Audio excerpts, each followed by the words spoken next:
Los cierres que hacíamos eran noches seguidas sin dormir y aguantábamos. Es que lo que no entiendo es cómo aguantábamos, ¿sabes? Porque era... No sé, es una forma de trabajar mucho más agresiva la que hay, sobre todo, por ejemplo, en Nueva York. Es el ritmo, o sea, yo te digo que Cuatro Casas el ritmo es trepidante, allí es... Y más, ¿sabes? Todavía más. En las entrevistas que yo hacía para contratar abogados para nosotros, americanos, es que tú no sabes cómo se venden. Es que le venden un peine a un calvo lo que haga falta, o sea, pero es que lo aprenden desde pequeñitos. Claro. Ferrovial tiene desarrollado su propia versión del ChatGPT. Daba un poco de vértigo porque vimos, por ejemplo, que algunas cosas se las inventaban. Sí, ahí ya paras máquinas y claro, dices, no, esto peligro. Cintra se ha especializado en un tipo de autopistas de peaje que son súper innovadoras. Es un concepto muy innovador donde el peaje se calcula a través de unos algoritmos que ha costado muchísimo desarrollar. A lo largo de tu carrera, al final te has ganado trabajar con algunos de los abogados o abogadas mejores del mundo. Un abogado, tengo un concepto altísimo de él, es... The Legal Podcast, episodio 10, y hoy estamos con Cristina Álvarez, la líder de la asesoría jurídica de Cintra. Cristina, bienvenida. Hola, buenos días. Bueno, buenas tardes, Marc. Sí, nuevo episodio en el cual, pues bueno, creo que uno de los puntos que hablábamos en The Legal Podcast es que íbamos a contar historias inspiradoras y sin lugar a duda Cristina ha sabido vivir fuera de su zona de confort y tiene historias muy interesantes que contarnos. Cristina, el primer punto que me gustaría que nos trasladaras y nos contaras, ¿qué limitaciones tuviste que vencer cuando esa abogada de Bilbao emprendía un nuevo viaje hacia Madrid para arrancar una nueva etapa en Cuatro Casas? Pues, a ver, yo creo que para entender un poco pues con lo que yo tuve que lidiar cuando en mi carrera profesional, yo me iría igual un paso más atrás, ¿no? Y te diría que el principal escollo que yo tuve que superar cuando empezaba mi carrera profesional pues fue la falta de foco, ¿vale? O sea, yo no tenía claro mi propósito, o sea, dónde quería ir, qué es lo que yo quería hacer en mi carrera. O sea, era como que pues había ido estudiando la carrera, sí, que el concepto, bueno, pues sí, voy a ser abogado, pero ¿qué voy a hacer? Exactamente qué es lo que quiero hacer. Entonces, eso para mí fue como el principal escollo que yo tuve que superar. Entonces empecé, pues bueno, me tengo que especializar en algo, pues elegí, pues hablando con amigos y familiares, pues voy a hacer un máster en Derecho Europeo. Pues fenomenal. Entonces me fui a Lovaina, porque me parecía, siempre me ha atraído mucho todo lo que fuese ir al extranjero, aprender idiomas, salir de la zona de confort, ¿no? Tenerme que ir sola de casa a buscarme la vida, pues aunque era difícil, ¿no? Porque a todos nos cuesta arrancar, pero en el fondo era lo que más me apetecía. Entonces, bueno, pues ahí me lancé, hice el máster y fenomenal. Pero luego, claro, lo lógico era que cuando tú estudias, había elegido como un camino, bueno, voy a ir por aquí, Derecho Europeo, pues tu principal salida, la salida natural era voy a trabajar en las instituciones europeas. Y pues la verdad que no, o sea, después de estar un año allí, yo estudié en Lovaina, me encantó la experiencia, aprendí muchísimo, me lo pasé fenomenal, pero no me acababa de atraer. O sea, el hecho de vivir en Bélgica, por ejemplo, no me atraía nada. A mí el clima me influye muchísimo y ese cielo gris durante meses y meses es que me deprimía muchísimo. Y eso que yo tuve la suerte que mi profesor de Derecho Laboral Europeo, me ofreció trabajar con él, hacer un stage en la comisión, que era algo... Pues que era lo natural, todo el mundo que hacía el máster, pues lo que quería era hacer unas prácticas en la comisión y ya pues empezar y luego tal. Le dije que no, y el hombre, pues, le dije, es que no me veo aquí. Y me dijo, pues fenomenal, o sea, tú tienes que elegir tu camino, yo me vuelvo a España. Y entonces me volví a España, tampoco sabía, pero es que seguía, no sé muy bien qué es lo que quiero hacer.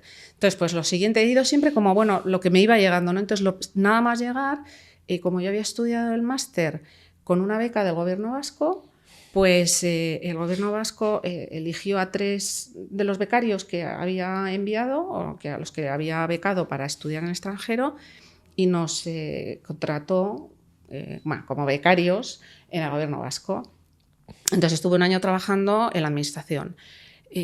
Básicamente, todo lo que tuviera que ser las relaciones económicas del País Vasco con la Unión Europea.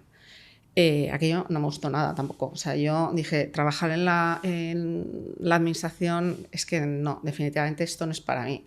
Entonces volví para atrás otra vez y dije, bueno, voy a probar suerte yo creo que es un despacho de abogados lo que a mí me puede encajar. Y bueno, al final conseguí un trabajo en Quatre Casas, en la oficina de Bilbao. Y ahí es donde descubrí que realmente esa era mi vocación, o sea, trabajar como abogado de despacho. O sea, eso fue como un salto en el vacío, ¿no? Y ahí es donde aprendí lo que era realmente el trabajo de abogado, de despacho, que es, pues es muy duro y te tiene que gustar mucho, porque si no, yo creo que el ritmo que hay en un gran despacho no lo aguantas. Yo, mi primer día de trabajo, literalmente salí a las 2 de la mañana de la oficina. O sea, llamé a las 12 a casa o sea, no me esperéis para cenar, ¿vale? Porque no tengo ni idea que no voy a llegar. Entonces, el primer día fue como para que sepas dónde te has metido, ¿no? Sí. Entonces, bueno, pues a mí ya ahí me gustó mucho, dije, esto me gusta. Y luego tuve la suerte de que en menos de un año me surgió la oportunidad de trasladarme a la oficina de Madrid. ¿En qué área estabas? O sea, a ver, es que en Bilbao, de aquella, la oficina era muy pequeñita y entonces solo estaba separado lo que era fiscal, laboral y luego estaba el resto. Y yo estaba en el resto, que ahí hacías de todo. O sea, sí. Hacías, sobre todo, o sea, estaba más enfocado a mercantil. Yo, sobre todo, el trabajo que hice era temas mercantiles, civiles, pero bueno, me puse la toga 2 veces, por ejemplo, porque hacías de todo. Allí un día me dijeron, te tienes que ir al juzgado. Vale, pues allí me fui al juzgado y me puse la toga. O sea, que estaba ahí un poco mezclado. Luego ya fue creciendo esa oficina y ya se fue especializando, pero de aquella era como todo un poco más de andar por casa. Y cuando me vine a Madrid, sí que me vine a mercantil, a hacer M&A. Básicamente estaba en el área de M&A. Y bueno, eso fue, o sea, ya el salto en el vacío. O sea, el ritmo de trabajo que había en la oficina de Madrid era realmente trepidante. O sea, ahí era realmente loco. O sea, yo creo que nunca he trabajado tanto como mientras estuve en la oficina de Madrid. Además, en aquella época pues estaba soltera, no, vivía sola y me dedicaba a trabajar a destajo y me daba igual. Pero te digo, o sea, los cierres que hacíamos eran noches seguidas sin dormir y aguantábamos. Es que lo que no entiendo es cómo aguantábamos, ¿sabes? Porque has estado todo el día trabajando, toda la noche trabajando, y llega el día siguiente y eres capaz de seguir trabajando y eres capaz de seguir trabajando la noche entera. Pero bueno, la adrenalina, supongo que en ese momento la juventud, las ganas, el que te gusta lo que estás haciendo, pues eres capaz de darlo todo. Entonces yo creo que esa fue un poco realmente donde con lo que yo tuve que lidiar fue con encontrar el camino, ¿no? Que no lo tenía nada claro y ahí estuve dándole vueltas y, ¿sabes? Hasta que encontré un poco por dónde tirar. Y yo, vamos, si tuviera que dar un consejo a alguien que empieza, yo creo que es muy importante que la planificación, o sea, que ordenes tus ideas idealmente cuando vayas a empezar a estudiar tu carrera y que te vayas enfocando hacia un camino, ¿sabes? Que tengas un foco hacia aquí. Sí, en cualquier caso muchas veces sucede así, ¿no? Es un poco prueba y error, porque ese joven graduado, hay universidades que han contactado con nosotros diciendo es increíble la iniciativa que estáis llevando a cabo porque el joven graduado puede ver de primera mano cómo habla el General Counsel, cómo son sus vivencias, sus experiencias, pero también el socio y socio de firma y cómo son en su día a día, ¿no? Al final, cuando uno no tiene esa experiencia prueba, esa prueba de poder llevar a cabo ese tipo de experiencias, pues al menos es muy positivo que en un periodo de tiempo tratar de probar distintas cosas, cometer errores y a partir de aquí vas tratando de encauzarte, ¿cierto? Efectivamente. Tuviste la oportunidad también de vivir en Londres, Herbert Smith. ¿Cómo viviste esa experiencia y qué aprendizajes te llevaste? Pues fue una experiencia fantástica. O sea, yo tuve la suerte que mientras yo estaba trabajando en Quatre Casas, Quatre Casas y Herbert Smith eran best friends en ese momento. O sea, que estaban como intentando, bueno, pues no fusionarse, pero sí tener una especie de asociación, ¿no? Pues de colaborar y pues, intentar hacer, pues compartir clientes o, bueno, no sé, era una especie de asociación que había, ¿no? Que le Ahí Quatre llamamos. Casas no tenía oficina de representación en Londres todavía, ¿no? No. Fue previo Previo. a... Y en ese momento pues habían elegido como socio estratégico a Herbert Smith. Lo que pasa que luego pues no prosperó esa alianza o esa relación y bueno, pues cada uno tomó su camino. Pero en ese momento yo tuve la suerte que yo coincidí en que estaban con esa alianza y entonces hacían intercambios de abogados, de tanto abogados de Herbert Smith que venían a Quatre Casas y de Quatre Casas que iban a Herbert Smith, pues un poco a intentar hacer lazos, ¿no? de hacer relaciones y hacer, bueno, pues conocer a la gente y establecer relaciones, y así es la manera realmente de colaborar, ¿no? Si conoces al abogado que está en Londres, pues es más fácil que cojas el teléfono y le digas, oye, mira, tengo este cliente, y al revés, ¿no? Entonces yo estuve allí casi un año viviendo en Londres y ya te digo, fue una experiencia fantástica, pues como siempre, primero porque te obliga a superarte, ¿no? O sea, te vas solo allí a la aventura. Y eso pues siempre, aunque te cuesta, pues viene muy bien. Bueno, además el ir a Londres pues ya te obliga también a mejorar tu inglés, ¿no? Porque ya tienes que estar pues rodeada de abogados ingleses, de clientes ingleses, entonces quieras que no, bueno, pues eso te ayuda a que mejores tu inglés.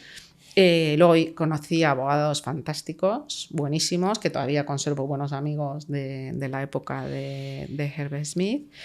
Y una de las cosas que a mí me vino fenomenal, o sea, yo aprendí, al menos cogí un barniz de lo que es el derecho anglosajón, ¿vale? Daban muchísima formación, pero muchísima. Además a mí me dieron la formación como si fuese un recién incorporado en la firma, ¿no? Entonces me dieron el curso de acogida, donde pues empiezan desde los básicos, y con lo cual a mí me venía de perlas, pues porque me explicaban todo a nivel muy básico. Entonces, bueno, pues estuve haciendo esa formación y luego allí es que es continuo, cada semana tienes muchísimos cursos porque tienen que hacer para mantener la colegiación, pues tienen que dar X cursos de formación al año.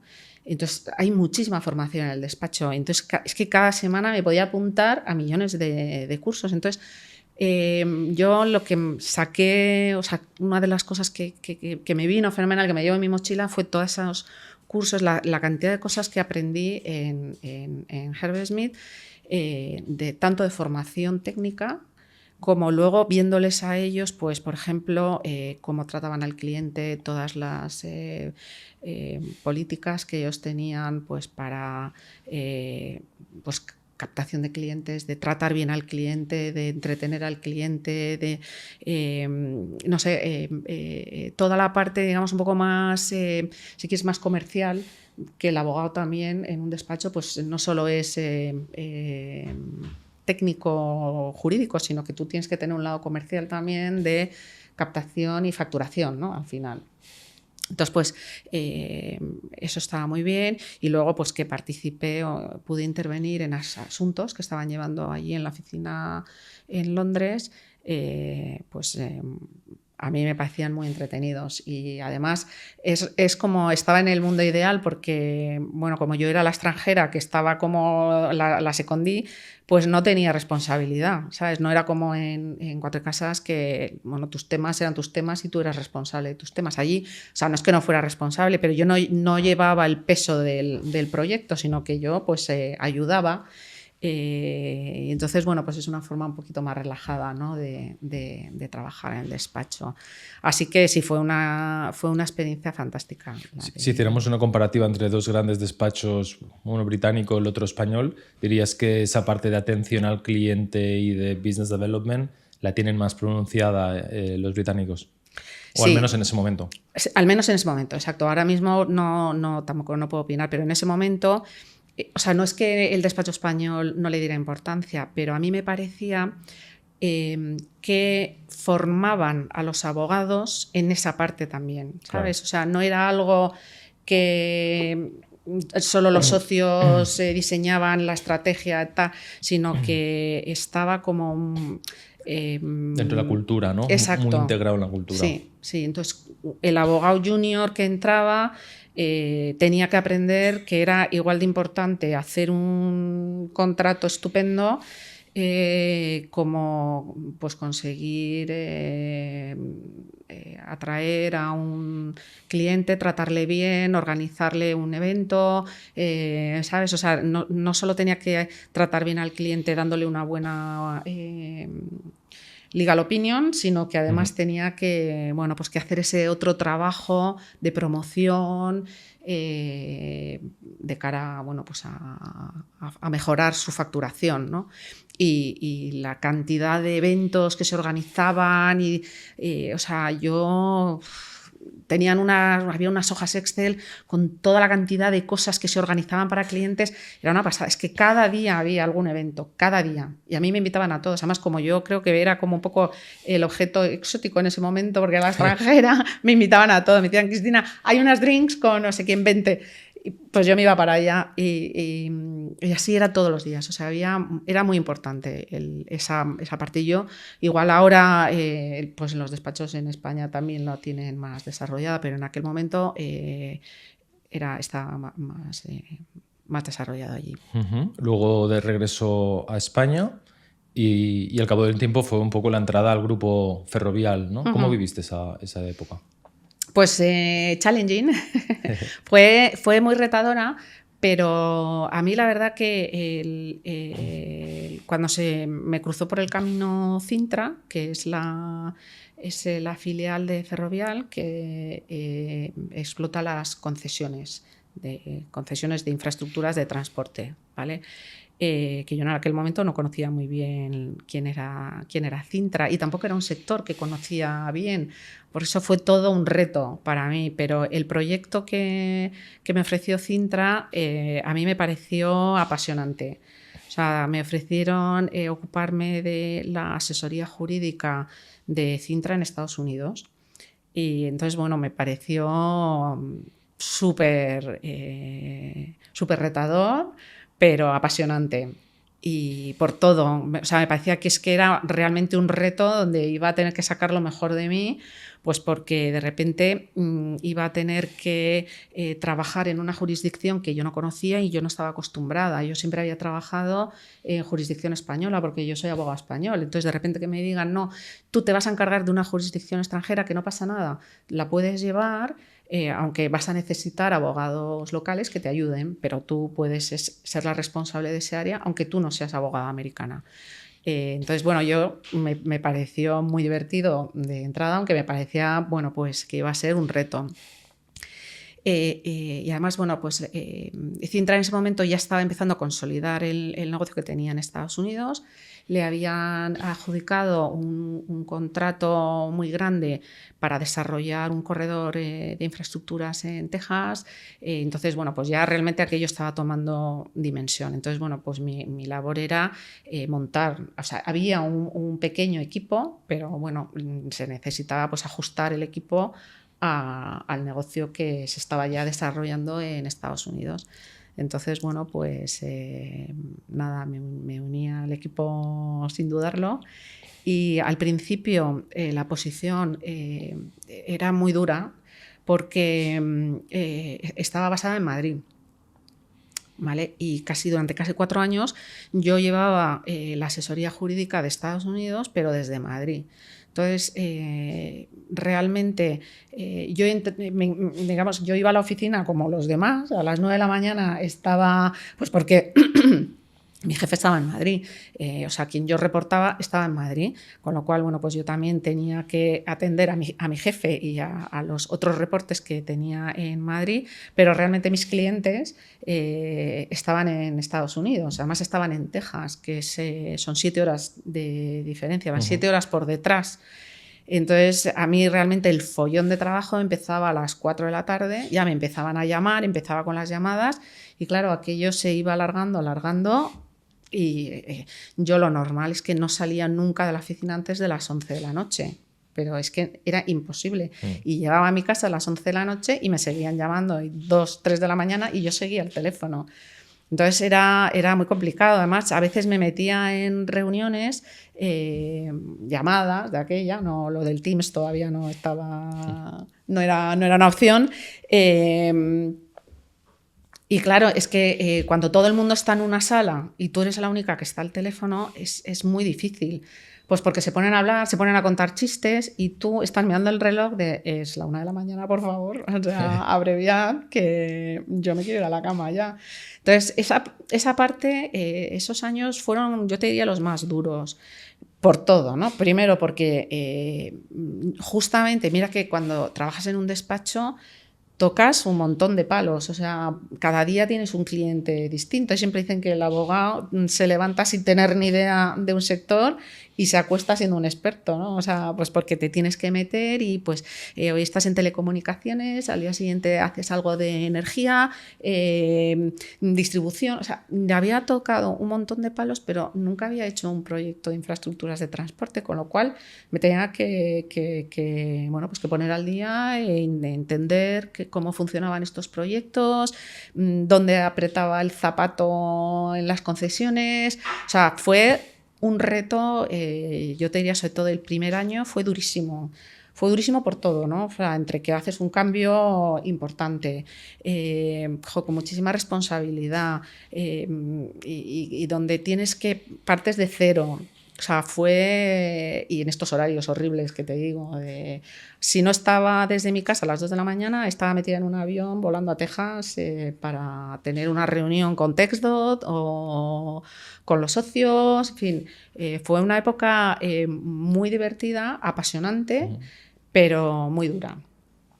Y luego ya la compañía, y así estábamos unos cuantos, porque había mucha gente en Cintra que trabajaba para Estados Unidos desde Madrid. Y entonces ya, bueno, la compañía decidió que no tenía sentido, cada vez había más trabajo y entonces dijeron que todos los que trabajasen para Estados Unidos pues nos movieron a Estados Unidos. Entonces, bueno, pues me fui para Austin. Y hombre, pues fue un poco vértigo, la verdad, porque vale, que te vas a Estados Unidos, fenomenal, pero yo, ir a Nueva York, pues a lo mejor me hubiese costado menos, pero ir a Austin se me hacía un poco más cuesta arriba. Pero bueno, pues nada, me lié la manta a la cabeza y me fui para allí. No tenías opción de decir que no, ¿no? A ver, pero probablemente me hubiera tenido que ir. Claro, o sea, ese es el punto. Sí, o sea, yo recuerdo que cuando mi jefe me lo dijo, me dice, bueno, si no te apetece, pues, pues lo organizamos. Pero sí, yo creo que es de esas de... Up or out. Exacto. Y dije, bueno, pues va a ser que sí, venga, vamos a probar. Oye, lo más que puede pasar es que levante la mano y diga, mira, que yo paso, que yo me vuelvo. Y entonces, pues nada, me fui para allá. Y muy bien, la verdad es que fue un acierto. O sea, yo te diría la experiencia de mi vida, probablemente.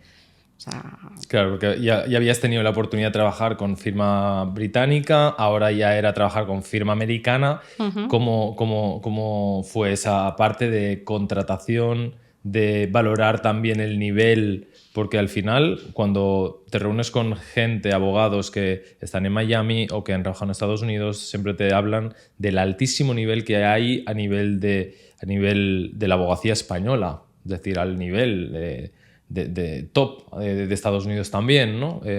¿Cómo lo valoras tú esa opinión?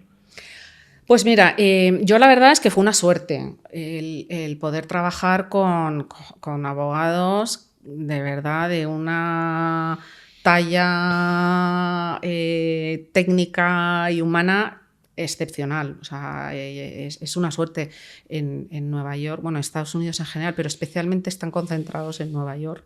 Y en algunas otras capitales.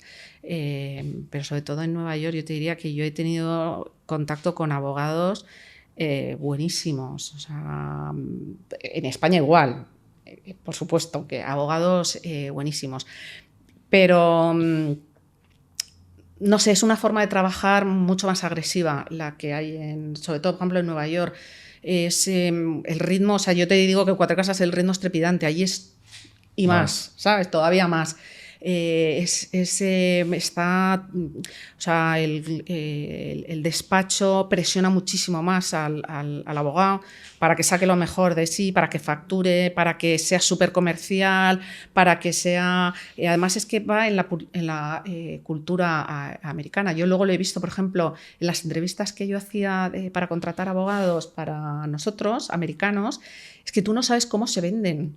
Es que le venden un peine a un calvo lo que haga falta, o sea, pero es que lo aprenden desde pequeñitos, claro. ¿Sabes? Ellos, el hablar en público, Sí. el venderse a sí mismo, se lo enseñan en el colegio desde que son muy pequeños. Entonces, las entrevistas que hacen los americanos es que tú piensas que estás contratando al descendiente de Einstein directamente, o sea, son buenísimos.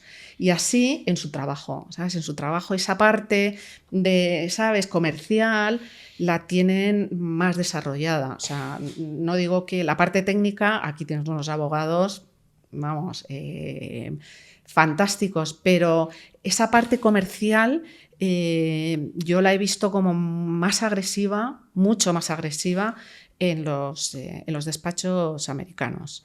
Que no es que sea lo mejor, simplemente, bueno, que es impresionante. Verles trabajar y bueno, no sé, es una suerte, no te digo que luego sea lo mejor para siempre, pero al menos haber tenido esa experiencia, haber trabajado con ellos de primera mano, codo con codo, pues aprendes mucho de lo que ves allí. ¿Cómo es tu día a día en la parte más de gestión humana, en la vertiente de capital humano? ¿Cómo gestionas equipos y más cuando son, pues, jurisdicciones distintas? ¿Cómo sueles gestionar a la parte del capital humano? A ver, es algo que al final, bueno, tienes que aprender y que te lo dicta un poco la jurisdicción a la que estás. Yo, por ejemplo, cuando estaba en Estados Unidos, bueno, nosotros en Ferrovial nos rige el principio de austeridad, ¿vale? O sea, te dicen que que si el trabajo de 3 lo pueden hacer 2, mejor, ¿no? O sea, entonces los equipos no son muy numerosos. Pero bueno, aún así tienes que hacer equipo, ¿no? Porque va creciendo. Entonces yo me ocupaba de contratar a los abogados que venían a trabajar a Cintra conmigo, a las oficinas centrales, digamos, de Cintra en Estados Unidos, y además también contrataba a los abogados o ayudaba a la contratación de los abogados en las concesiones, ¿no? O sea, como opera Cintra, explota concesiones de infraestructura, ¿no? Básicamente autopistas. Entonces, cada vez que nos adjudicaban una autopista, pues son contratos a muy largo plazo, entre 30, 50 años. Entonces, bueno, siempre se crea una sociedad concesionaria, ¿vale? En la que normalmente, además son proyectos, hablamos de miles de millones de euros, o sea, algunos proyectos son gigantescos. Entonces, normalmente vas con socios, entonces, bueno, pues haces una empresa en la que tienes socios también en el accionariado, pero bueno, el área legal normalmente Cintra tiende, sobre todo en Estados Unidos, siempre tiende a ser mayoritario y es un área que gestiona Cintra. Entonces, lo normal es que haya al menos un abogado en cada sociedad concesionaria. Depende de la autopista y de lo grande que sea, pues puede ser más de uno. Y bueno, intentamos pues luego pues coordinarnos, ¿no? Entre en los distintos estados donde tenemos concesiones, pues intentamos que Cintra sea un poco el foco de apoyo y de ayuda. Entonces es compleja, o sea, el hacer el recruiting de abogados en Estados Unidos para Cintra es muy difícil, porque no te conoce. Los abogados buenos están concentrados en determinadas ciudades y claro, tú te presentas allí como, no, soy una empresa española, que tengo este negocio, pero mira, soy una sociedad cotizada, ¿vale? O sea, esto no es un chiringuito, o sea, esto es una empresón. Lo que pasa que, bueno, tú pues vas a trabajar en aquí, pero estás dentro de esta organización. Entonces, o sea, el trabajo de convencer y de vender la organización, que aquí en España, pues tú dices Ferrovial, pues ya todo el mundo sabe que es Ferrovial y la gente quiere trabajar en Ferrovial. O sea, no tienes que convencer a la gente para que venga a Ferrovial. Ferrovial atrae talento. En Estados Unidos, yo me imagino que ahora eso habrá ido evolucionando porque cada vez, bueno, pues tenemos más presencia, somos más conocidos. Pero cuando yo estaba allí éramos menos conocidos, entonces era realmente difícil la búsqueda de talento. Y sobre todo dependiendo a qué, o sea, por ejemplo, si eran para una concesión en Chicago, pues es como, bueno, pues pensar que vas a vivir en Chicago, pues es como más atractivo. Pero pues ya cuando empiezas a hablar de Austin, bueno, a los americanos les gustaba. La parte de Austin pues les podría encajar, pero bueno, se va complicando y no, bueno, en realidad estás aquí a las afueras, tú... Es difícil, es muy difícil y bueno, pues te apoyas en los recursos que pues headhunters, gente que sabes que te ayuda un poco a hacer esa labor de convencer a buenos candidatos para que vengan. Y luego pues tienes que desarrollar, o sea, tienes que entender las distintas culturas. No es lo mismo, o sea, tienes que entender cómo piensa un abogado americano, qué es importante para el abogado americano, cómo trabaja el abogado americano, porque no lo puedes gestionar con la mentalidad española del abogado español, de cómo trabaja el abogado español, cómo es el horario en España, o sea, tienes que hacer ese ejercicio de entender la cultura en la que estás trabajando, absorber lo más posible de esa cultura y tratar luego a tu equipo conforme a esa cultura. Y además nosotros pues hacíamos equipos multiculturales, o sea, siempre había abogados españoles en Estados Unidos y mezclados con abogados americanos. Entonces teníamos que convivir esas dos culturas y bueno, pues era un reto también el conseguir eso. ¿Qué habilidades para ti son más importantes y qué valoras en tu equipo interno? Primero te preguntaría. Y por otro lado, abogados externos que necesitas contratar. A ver, pues yo en mi equipo valoro mucho el compromiso.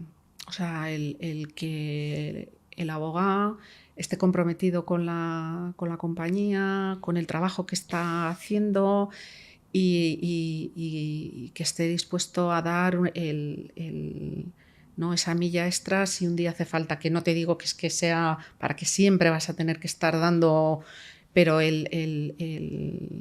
una gran diferencia. O sea, el trabajo que hace un abogado comprometido con el proyecto no tiene nada que ver con el abogado que está todo el día protestando o que no entiende bien el proyecto o que no le acaba de encajar o que no le gusta o que no se le da bien y entonces, bueno, pues eso se nota mucho en el resultado, ¿no? Entonces, sí. Eso Yo te diría que lo demás casi lo puedes aprender. Pero si no hay ese enganche con el proyecto, pues te falta. Actitud y compromiso especialmente. Mm. Y de cara al abogado externo, ¿qué les pides? ¿O qué esperas de ellos? ¿Cómo necesitas que sean?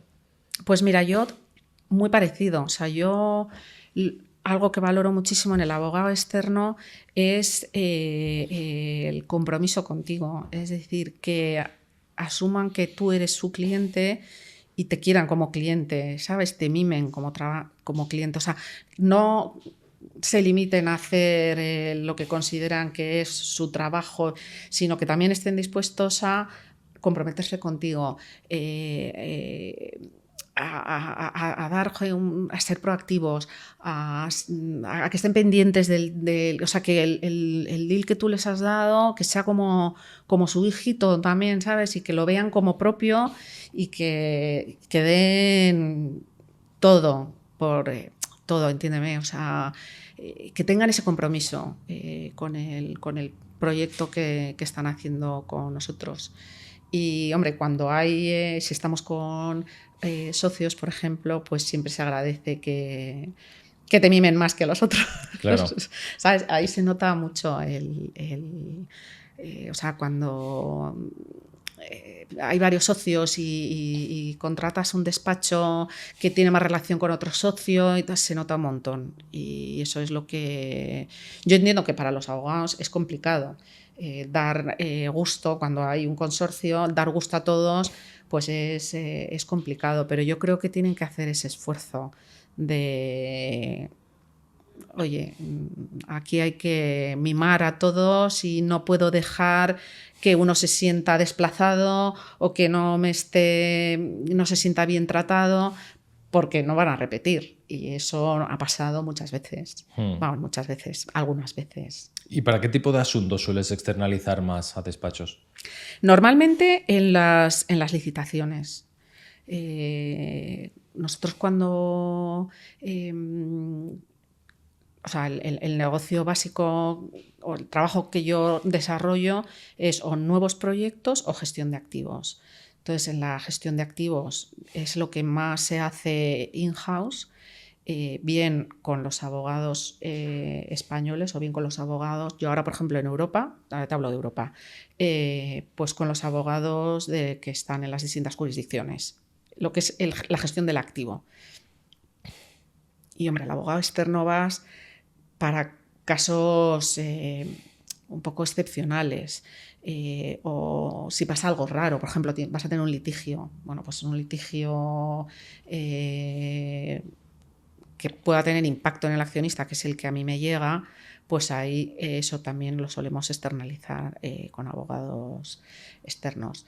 Y cuando vamos en la otra pata gorda, que es desarrollo de negocio, que es ir a buscar un contrato, o sea, una concesión en alguna otra jurisdicción, ahí siempre vamos con abogado externo.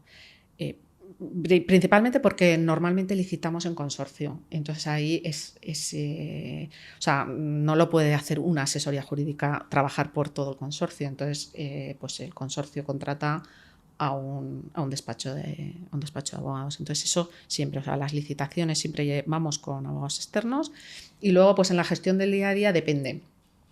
Nosotros, por ejemplo, a veces también te apoyas pues para cuando refinanciamos proyectos, pues ya es un activo, pero bueno, vamos a hacer una refinanciación, pues nos apoyamos, ya es un tema de mucho calado, hablamos de mucho dinero y nosotros no tenemos, o sea, la asesoría jurídica tiene los recursos que tiene, ¿sabes? Y entonces o sea, cuando ya es un tema muy gordo, necesitamos apoyarnos en un despacho porque no tenemos los recursos.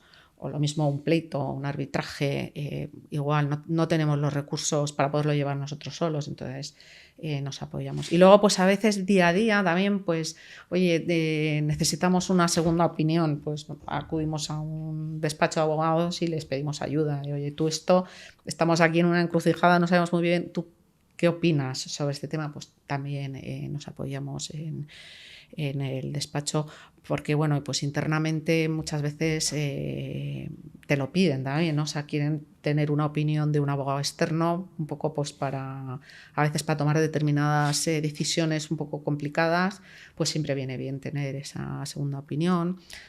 En fin. Usamos bastante abogados externos. Dentro de la parte de elementos de contratación, ¿cuáles son un poco los motivos o los atributos que buscas, ¿no? ¿Qué peso puede tener una marca corporativa fuerte? ¿Qué peso puede tener una marca personal fuerte? ¿O la confianza que tengas? Directorios internacionales como Chambers o Legal 500, el factor precio, el factor internacional o sedes fuera. ¿Cómo ponderas esa toma de decisión a la hora de contratar una firma? Pues todo ello, o sea, todo lo que has mencionado, todo. Nosotros siempre solemos, o sea, a ver, una marca siempre al final es te da una cierta garantía de calidad. No es que solo por el hecho de que estés contratando con uno de los grandes vaya a ir todo sobre ruedas, pero bueno, de entrada nosotros siempre procuramos, dependiendo también del tema y de lo complejo que pueda ser el tema, pues si no es muy complejo pero necesitamos ayuda, a lo mejor podemos ir a un despacho pues un poquito más boutique, pero en general siempre tendemos a la marca. Y luego dentro de la marca, que hay muchísima marca buena, pues es verdad que si ya conoces a un abogado, pues porque has trabajado con él en otro proyecto o alguien te lo ha recomendado, pues eso es muy importante. Vamos, si ya hemos trabajado con un abogado, eso es la mejor garantía, ¿no? Que ya lo tenemos, ya lo conocemos, ya sabemos cómo trabaja. Para mí es una carta, o sea, segura. Lo que pasa es que, bueno, nosotros tenemos unos procedimientos, tenemos que seguir esos procedimientos, entonces aquí tiene que haber o sea, que se vea que tú realmente has buscado lo mejor al mejor precio, ¿no? Entonces, por procedimiento interno, salvo circunstancias o bien extraordinarias o bien pues porque la complejidad no lo requiere, pero si no, lo normal es que tengamos que pedir ofertas a 2 o 3 despachos y comparar, ¿no? Entonces, bueno, pues siempre nos vamos a decantar por el despacho, la marca conocida, buena, donde tengamos abogados que conocemos buenos. Y si cuando no tenemos esa información, por ejemplo, si vamos a una jurisdicción nueva donde nunca hemos trabajado ahí, o sea, no tenemos ni idea por dónde tirar, pues recurrimos a los rankings, ¿no? A las Chambers, a Legal 500, cogemos y bueno, pues nos tenemos que fiar un poco de lo que leemos ahí, que suele ir, o sea, no suelen estar muy desencaminados, ¿no? La información por experiencias que hemos tenido, pues en general lo que lees ahí se corresponde luego bastante en general con lo que es la realidad, ¿no? Entonces, bueno, pues vamos a esos directorios, buscamos ahí y bueno, pues luego un poco les pides ofertas y te fijas en la experiencia que tiene. Es fundamental que el abogado que estás contratando, cuando no tienes ni idea, pues en lo que nos fijamos es, bueno, oye, ¿qué has hecho, no? O sea, ¿qué experiencia tienes tú en este tipo de proyectos? Y luego, cuando ya tenemos un panel y hemos seleccionado 2, 3 ofertas que nos parecen que el despacho está a la altura, que tiene abogados que van a podernos ayudar, pues lo más determinante es el precio. Eso, sin ninguna duda. O sea, es verdad que luego tienes que aprender un poco a gestionar esos precios, ¿no? Porque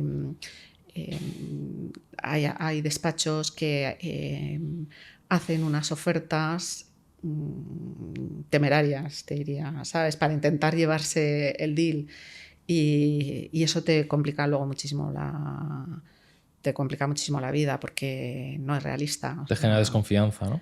Claro, o sea, yo, por ejemplo, recuerdo una vez que tomamos una decisión basándonos solo en precio porque había un despacho, era en una jurisdicción que no teníamos ni idea y dijimos, bueno, pues la más barata, parece que más o menos todo lo demás está igual, está en tal, bueno, o sea, mayor error, nunca más. ¿Por qué? Porque al final no es realista. O sea, ese despacho al final quiere recuperar, porque todos facturan por incurrido y quiere recuperar sus horas. Y claro, no tiene nada que ver. No habían hecho un cálculo, yo creo que ni lo habían hecho un cálculo, simplemente pusieron un número y dijeron captamos al cliente y luego ya renegociamos los fees. Es un infierno. Entonces, ahí eso aprendes, son cosas que vas aprendiendo, ¿no? En la experiencia. Entonces, yo ahora cada vez que veo, si pido 3 ofertas y hay 2 que están más o menos en línea, una más, una menos, y de repente una es menos de la mitad, es que esa no me la creo directamente. Entonces, directamente la desecho porque luego me va a causar muchos más problemas. Al final es como no tener oferta. Va a venir y va a querer tal, entonces es complicado. Entonces yo creo que bueno, que los despachos, yo creo que ahí tienen un reto los despachos de abogados con la facturación, la forma de facturar que tienen los despachos. Yo creo que eso acabará cambiando porque facturar por horas depende para qué le puede encajar al cliente, pero bueno, cada vez se ve, o sea, cada vez los abogados, sobre todo los abogados extranjeros, los españoles ya hace mucho tiempo que han entendido que las empresas necesitan un presupuesto, ¿no? O sea, yo cuando voy a empezar un proyecto, yo tengo que hacer un presupuesto. Y porque yo tengo que justificar internamente, mira, cuánto nos va a costar el proyecto. Entonces, yo no puedo poner ni idea, o sea, tanto a la hora que me hacen una estimación de, o sea, a mí no me vale. Entonces yo creo que es algo que tiene que ir evolucionando la forma de facturación, o al menos de determinados trabajos. Yo creo que eso tendrá que ir evolucionando. De los despachos españoles sí que has sentido una evolución y que son más firmas clientecéntricas, que sí que entienden que tienen que manejarse en base a presupuestos cerrados. Sí. Ahí sí que has sentido una evolución. Sí, o sea, los despachos españoles lo tienen mucho más interiorizado y son mucho más contenidos en los fees también. Sí. Los americanos, yo recuerdo, o sea, al principio nos costaba muchísimo. No entendían el concepto de cap. O sea, yo le decía, no, yo necesito que me des un tope. O no querían entenderlo. No querían entenderlo. Pero es que, mira, a mí no se me olvidará, tuve una reunión que, bueno, al final no les fue ni tan mal, pero era un proyectazo que íbamos a hacer en Pensilvania. De verdad, era un proyectazo. Y me fui a ver a Latham & Watkins, y recuerdo reunirme con el super socio de Latham yo le decía, mira, estoy buscando abogados para este proyecto, que es un proyectazo, y él me decía, no, es que yo quiero participar en este proyecto, me interesa muchísimo. Le digo, vale, pues yo conocí a gente de Latham de Cuatro Casas en Madrid, y entonces, bueno, pues a través de ellos le dije, mira, coincidía que yo estaba en una reunión en Nueva York, digo, me voy a verles a Nueva York y hablo con ellos, porque me decían, a mí yo empecé el contacto un poco a través de la oficina de Madrid y no conseguía un presupuesto. Me fui a verles y ellos decían que querían entrar en el proyecto, que les interesaba muchísimo, era un proyectazo, o sea, se iban a facturar un mogollón. Y yo la única condición que les ponía era que me dieran un cap. Le dije, mira, tú dime cuánto crees que tú vas a facturar en este proyecto. No te estoy ni siquiera diciendo, no te voy a aceptar un presupuesto. Yo lo que te digo es, dime una cifra, pero que sea tu cap. Y solo si realmente pues el calendario es diferente del que yo te había dicho, o el scope es diferente. O sea, hay maneras de que, oye, si tú al final haces más de lo que estaba previsto, pues renegociamos, pero si no, pues tal. Pues nada, no hubo manera. Me dijo, bueno, me lo pienso, tal, no sé qué, y al final me llamó y me dijo, no, que no, nosotros sin cap no. Vale, pues no, me perdieron ese proyecto. Y bueno, tiempo después volvieron otra vez, se enteraron que íbamos a hacer otro proyecto, me llamaron y esta vez ya me dijeron que daban un cap. Ya lo entendieron, ¿eh? Ya lo entendieron, ahí sí. que había que dar un cap. Entonces, Pero es verdad que les cuesta muchísimo más, o sea, y a los ingleses también. O sea, las firmas anglosajonas, el tema este de presupuesto y de, oye, me tienes o sea, no puedes facturar ilimitadamente por incurrido las horas que tú le dediques, porque yo no tengo ningún control. Y es que no puede ser. O sea, que tú esto no te incentiva para nada gestionar o controlar las horas. Que O sea, todo el riesgo recaiga, a mí, todo el peso ¿sabes? al Has cliente. metido a 10 abogados que no tenían nada que hacer porque es que tú luego pides los desgloses de incurridos, llamada a no sé qué reunión entre dos asociados, 10 horas. O sea, yo no puedo controlar todo eso. Me parece fenomenal si tú lo quieres hacer, pero a tu costa. ¿Sabes? Pero no a mi costa, que tú estés formando a la gente, que tú estés dando trabajo a gente y que luego me lo quieras facturar a mí. Claro. Entonces, yo creo que es un tema que yo creo que revisitar y repensar, aunque ya te digo que yo creo que los despachos españoles lo tienen mucho más organizado, entienden al menos encajan con la mentalidad del cliente español, que también es verdad.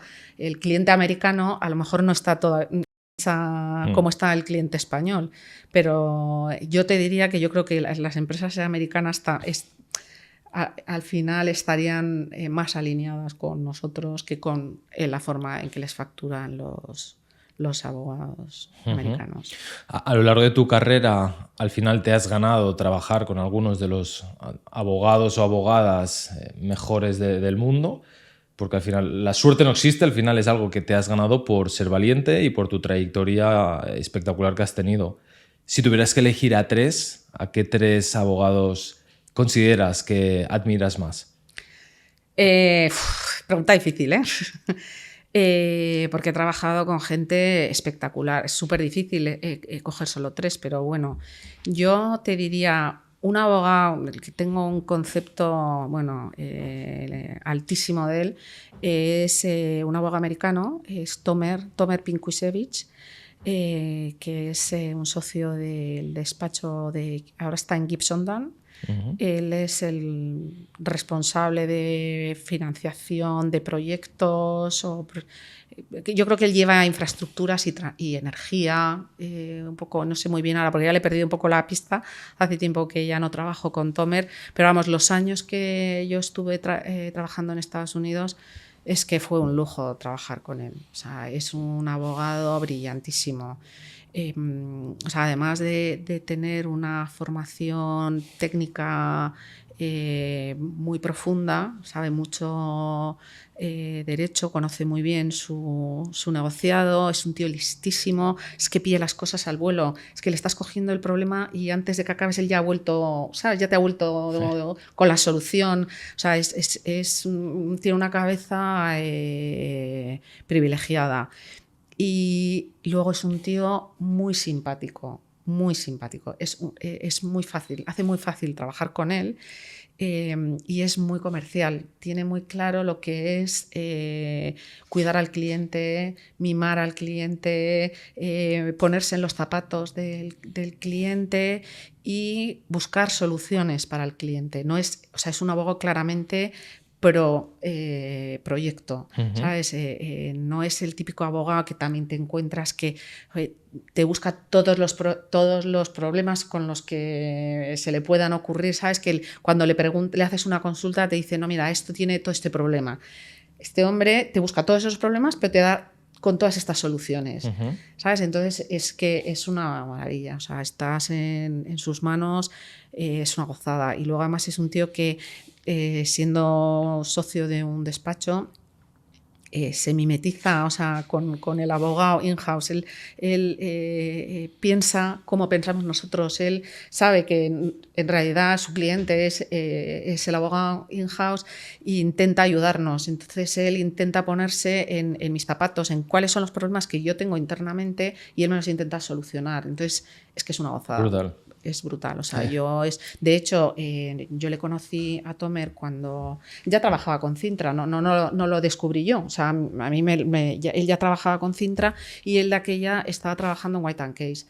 Entonces, bueno, estuvimos muchos años trabajando con White & Case porque estaba Tomer y un buen día me llama y me dice, oye, me voy a me voy a cambiar, tú te vendrías conmigo. Le dije, vamos, yo me voy contigo a, a donde haga falta. Digo, por supuesto, ya puedes contar conmigo. Y entonces ya, pues bueno, nos movimos a Kipsondan porque, por la persona, ¿no? En este caso eran 2 firmas buenísimas, podíamos trabajar con cualquiera de estos 2 despachos, pero ahí fue la marca personal, ¿no? O sea, fue ese abogado el que realmente tenía el enganche con Cintra. Entonces nosotros pues nos seguimos al abogado. Entonces, Tomer es una de las personas que yo destacaría como un abogado fantástico desde un montón de ángulos, ¿no? Es un tío fenomenal. Luego, otra persona que yo destacaría ahora mismo sería un abogado español con el que yo he tenido la suerte de trabajar cuando estaba en Cuatro Casas, que es Kiko Pérez Crespo, que es un tío fenomenal, o sea, es un sabio, es un tío que realmente sabe de derecho. Entonces, trabajar con él es que aprendes muchísimo y además aprendes a entender cómo con qué profundidad tienes que saber del tema, porque yo me acuerdo, ibas a preguntarle algo a Kiko y te decía, no, sí, mira, esto lo tienes regulado en tal, pero ahí además hay una orden ministerial que regula tal, o sea, se lo sabe con el detalle de la circular del Banco de España, donde está ¿sabes? O sea, es un tío que realmente sabe mucho de derecho, tiene un conocimiento muy profundo, es un sabio. Pero bueno, luego lleva ya muchos años trabajando en un despacho de abogados, entonces él ya tiene también cogido el pulso a lo que es ser abogado, ¿no? Porque a veces lo que te pasa con abogados, pues profesores o gente como que sabe mucho, que luego les cuesta entender lo que necesita el abogado que está ahí fajándose en el barro, ¿sabes? Ya, pero yo necesito que... ¿Y por dónde tiro? O sea, no me des el rollo teórico, sino, ¿y esto ahora cómo lo arreglamos? Y Kiko ya tiene tiene cogido ese punto también, y entonces es un abogado de proyecto también, de trabajar en el barro, ¿no? De meterse ahí y fajarse contigo, y entonces es un abogado muy completo. Y además luego pues luego he tenido también la suerte de trabajar con él, de tenerlo como abogado externo, y te da una tranquilidad tremenda. O sea, saber que un tema tuyo lo está viendo Kiko, pues sabes que te quedas súper tranquila. O sea, porque además es un tío con cabeza, con sentido común, sabes que busca la solución, él retuerce lo que haga falta, pero siempre, obvio, dentro de un margen. Pero, o sea, que hace lo indecible por intentar ayudar al cliente, ¿no? Entonces... es una gozada también trabajar con Kiko. Y mira, yo de tercera abogado, que a lo mejor no es ni el mejor, pero a mí me gustaría mencionar aquí a Lucía Lorente. No sé si la conoces. Lucía es una que fue socia de Cuatro Casas. Y luego se fue a Hogan Lovells. A Hogan, estaba pensando, sí, de Hogan. Ella fue la CEO de Hogan a nivel europeo, creo, pero que luego falleció hace unos años de cáncer. Entonces, por eso, no sé, me gustaría... Sí, no sé si hace unos 7 años, quizá. Hace unos años le hicieron un homenaje y bueno, pues a mí me gustaría también recordarla, ¿no? Porque yo tuve la suerte de trabajar con ella cuando estaba en Cuatro Casas.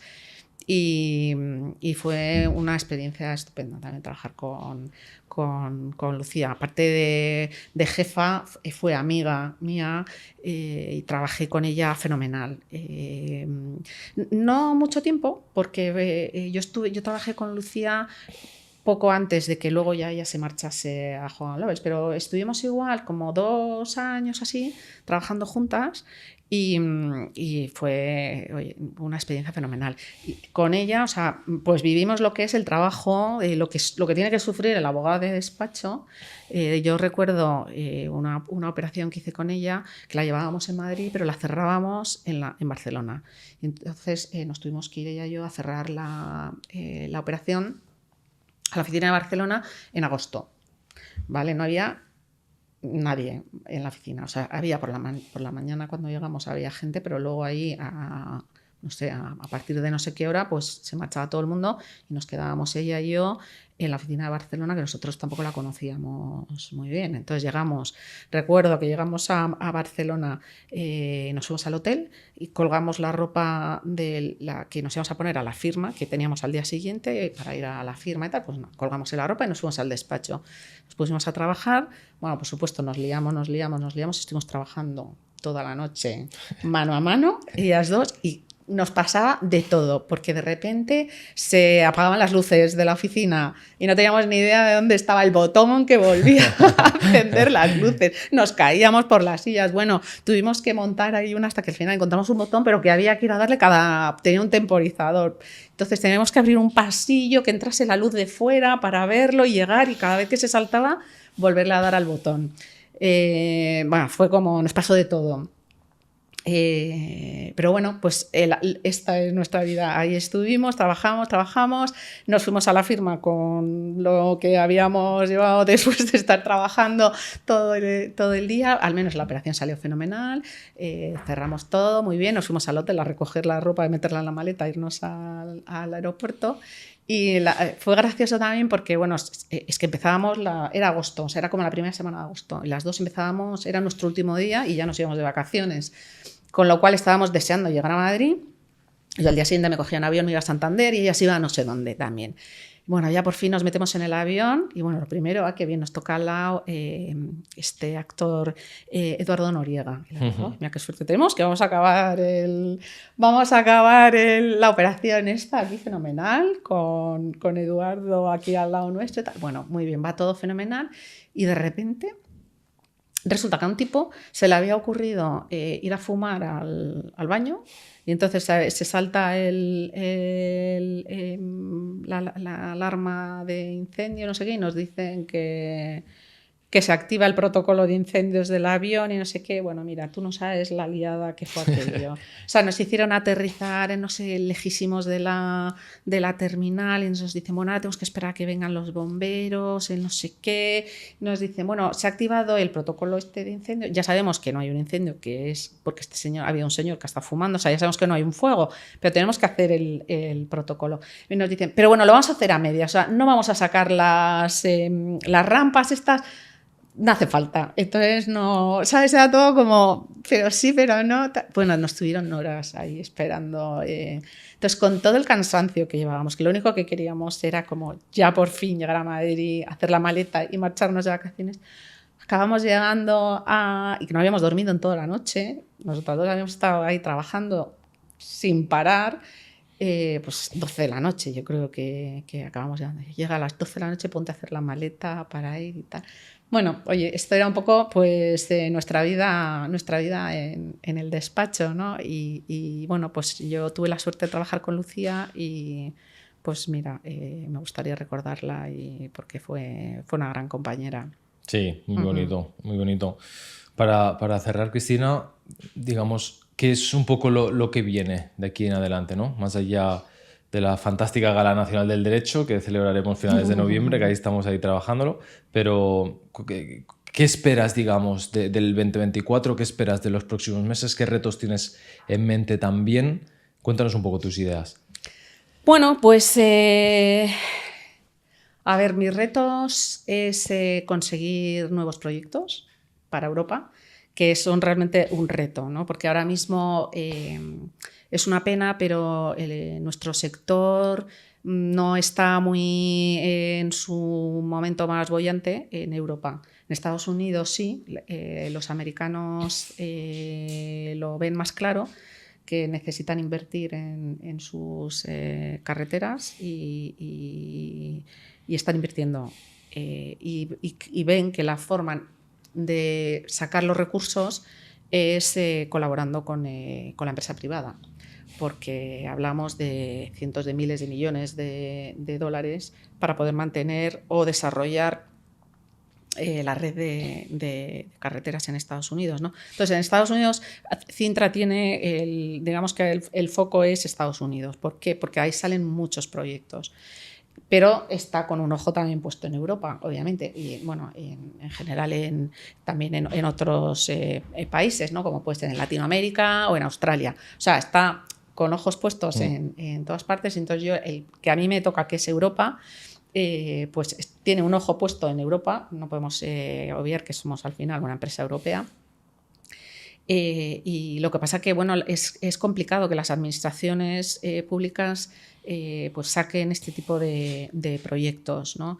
El tema del transporte, pues los peajes tienen ahora muy mala fama y yo creo que porque no están bien explicados y porque la gente no entiende bien cómo funcionan estos proyectos de colaboración público-privada. Pero bueno, por Europa van saliendo más. En España es una pena que no hay mucho. Ojalá que bueno, pues que en un futuro ese sería uno de nuestros retos. Y ahí seguimos. Nosotros llamamos a la puerta de las administraciones e intentamos ayudar y colaborar en lo que podamos. Y bueno, pues esperemos que alguno surja. Pero bueno, hay varios proyectos por Europa. Estamos viendo proyectos en Portugal.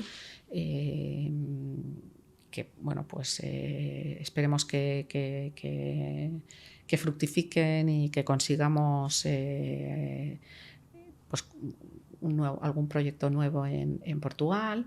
Estamos mirando en otras jurisdicciones en Europa también. Entonces, bueno, este es un poco el República Checa, bueno, todo lo que se mueva por Europa que nos pueda encajar, pues lo estaremos mirando y ojalá que consigamos un nuevo proyecto. Y bueno, también nosotros estamos intentando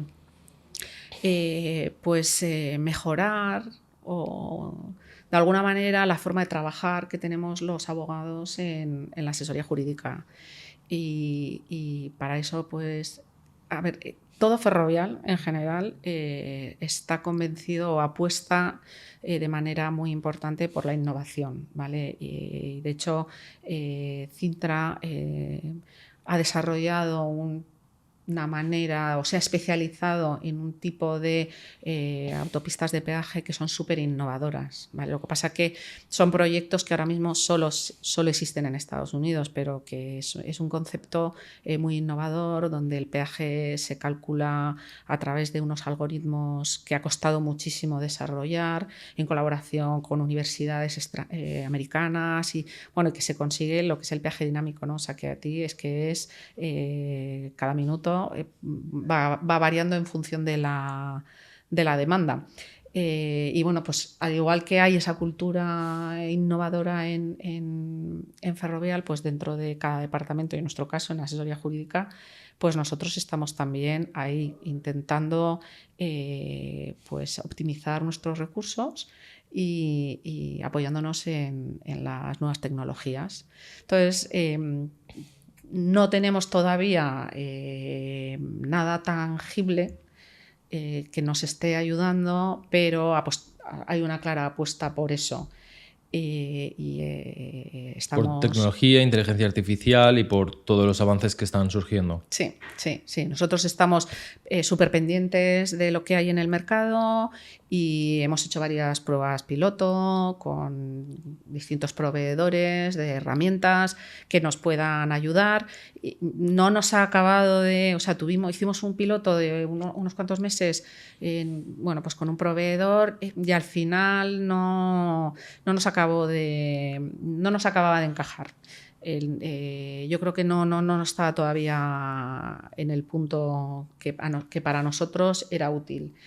Pero bueno, estamos con los ojos abiertos y yo creo que antes o después surgirá... yo creo que es el futuro, o sea, la inteligencia artificial o sea, ahora mismo, bueno, Ferrovial tiene desarrollado su propia versión del ChatGPT que nos ayuda un montón. Nosotros, de hecho, desde Asesoría Jurídica colaboramos con el área de innovación para probar cómo funcionaba este ChatGPT Maya, que se llama en Ferrovial, cómo lo podríamos utilizar para ayudarnos a revisar contratos de concesión, ¿vale? O sea, uno de nuestros de los puntos donde tenemos mayor carga de trabajo es revisar un contrato de concesión, que suelen ser, sobre todo en el extranjero, ¿no? O sea, es un ladrillo de contrato y bueno, pues nos absorbe mucho tiempo. Bueno, pues oye, a lo mejor si tenemos esta herramienta que nos ayude para, no te digo que nos sustituya, pero sí que nos ayude y que, por ejemplo, para que podamos hacer un análisis preliminar, pues para saber si nos encaja o no nos encaja, y a lo mejor ahorramos un montón de recursos si vemos que, pues no, directamente este reparto de riesgos es absolutamente inaceptable, pues no vamos a perder más tiempo. O al revés, directamente nos dice, sí, pues oye, ya nos metemos y empezamos a contratar asesores, tal, no sé qué, pues podría ser, ¿no? Y entonces estuvimos colaborando con el área de innovación y entonces pues seleccionamos varios contratos de concesión y nos dijeron que teníamos que hacer como, no sé si eran como 100 preguntas para hacer a la herramienta. Uh-huh. Entonces nosotros preparábamos las preguntas con las respuestas, ¿no? Y ellos los tenían. Entonces luego pues ellos trabajaban con la herramienta y entonces luego nos enseñaban, veíamos conjuntamente el resultado, ¿no? Del análisis. Y recuerdo la primera, o sea, la primera vuelta que le dimos, pues fue un poco descorazonadora, porque el porcentaje de error era como el 60%. O sea, el acierto, perdón, o sea, el porcentaje de acierto de las preguntas había sido solo un 60%. Entonces dijimos, bueno, mucha confianza no te dejaba. No, o sea, entonces ya fue un poco así. Entonces, bueno, pues estuvieron ahí, bueno, pues a lo mejor mejorando, ¿no? O sea, era para ver, pues, no, qué tenían que hacer para mejorar el resultado, ¿no? Entonces, bueno, pues estuvieron tocando aquí y allá en la herramienta y nos volvimos a sentar. Y bueno, al final lo máximo que sacamos, creo que llevamos como en torno al 80%. Que bueno, más o menos, no, bueno, o sea, como no te sustituye y no te puede ayudar como a algo previo, ¿no? Pero era un poco... Daba un poco de vértigo porque vimos, por ejemplo, que algunas cosas se las inventaba la herramienta. Entonces eso, o sea, generaba todavía más incertidumbre, ¿no? Porque no sabía si realmente, ¿sabes? Porque nosotros le habíamos dado una serie de contratos y nos dio una respuesta que ningún contrato tenía esa respuesta.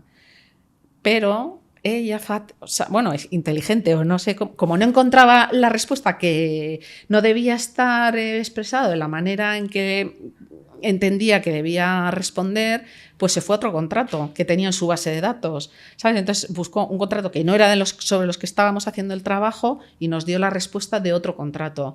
Entonces, bueno, nos dejó un poco así... Sí, ahí ya paras máquinas, claro, dices... Dijimos, no, esto... peligro. Entonces, bueno, volvieron a cocheras el toro y, bueno, pues están trabajando en ello y con la idea de, bueno, pues oye, a base de... bueno, pues lo que vaya mejorando la tecnología, pues en algún momento... ¿Sabes? Esto está muy cerca. Yo lo que veo es que está muy cerca.